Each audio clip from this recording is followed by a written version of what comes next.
Lors de la première visite, on s'est complètement projeté, on a su que c'était l'appartement. On a eu d'ailleurs une seule visite d'appartement, c'était celle-ci.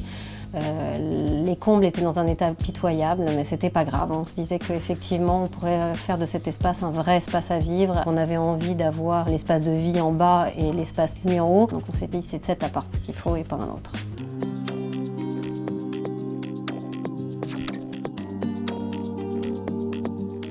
La plus grosse problématique de ce projet, c'était de réaliser une structure dans un vieil immeuble dont l'origine remonte à 1720, donc il fallait absolument qu'on fasse ces travaux selon les règles de l'art et qu'on crée une structure neuve et saine dans un bâtiment ancien existant avec tout son passé.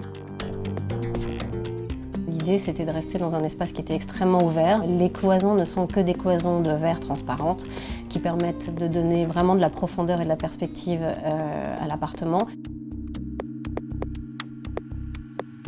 L'idée, c'était d'avoir un espace de vie dans lequel on puisse recevoir, on puisse à la fois cuisiner et avoir le coin salle à manger, le coin salon sur tout cet espace ouvert. On a, grâce au comble, bénéficié justement de cette ouverture qui apporte de la lumière jusqu'en bas. Et on a mis au milieu de ce volume un mobile, c'est toujours l'idée du mouvement, c'est-à-dire qu'on est dans un appartement dans lequel il y a des perspectives qui permettent de voir au fond de l'appartement, dans la chambre d'enfant, chambre parents. Nous avons créé deux ouvertures, une trémie pour l'escalier et une trémie qui sert uniquement de double hauteur. Cette deuxième trémie a été positionnée à la fois à l'endroit où la toiture est la moins haute et à la fois correspondant à une fenêtre de toit à proximité pour permettre à cette lumière de la fenêtre de toit de descendre jusqu'au troisième étage. Cet escalier est extrêmement aérien jusqu'à l'étage parce qu'on avait envie de monter dans la cabane de façon très légère.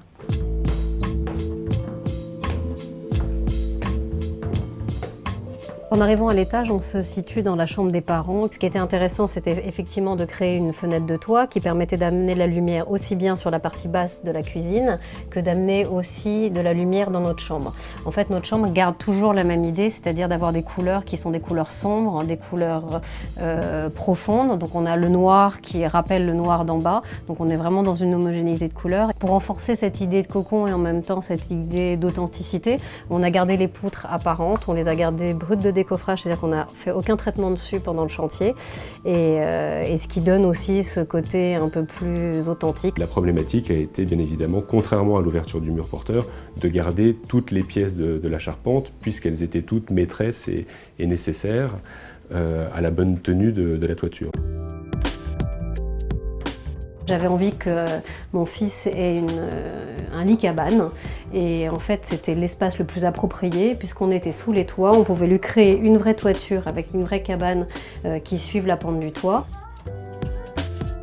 Arsène est petit, il a 3 ans, il peut jouer dans tout l'espace de sa chambre et on a un vrai espace à vivre.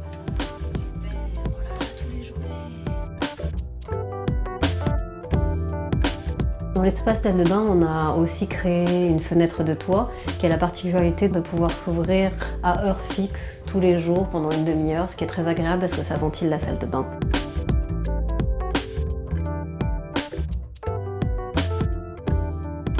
Grâce à l'aménagement de nos combles, on a gagné une surface de 35 mètres carrés et le prix des travaux pour les combles était de 45 000 €, ce qui fait qu'au total, on a une surface de 70 mètres carrés au sol.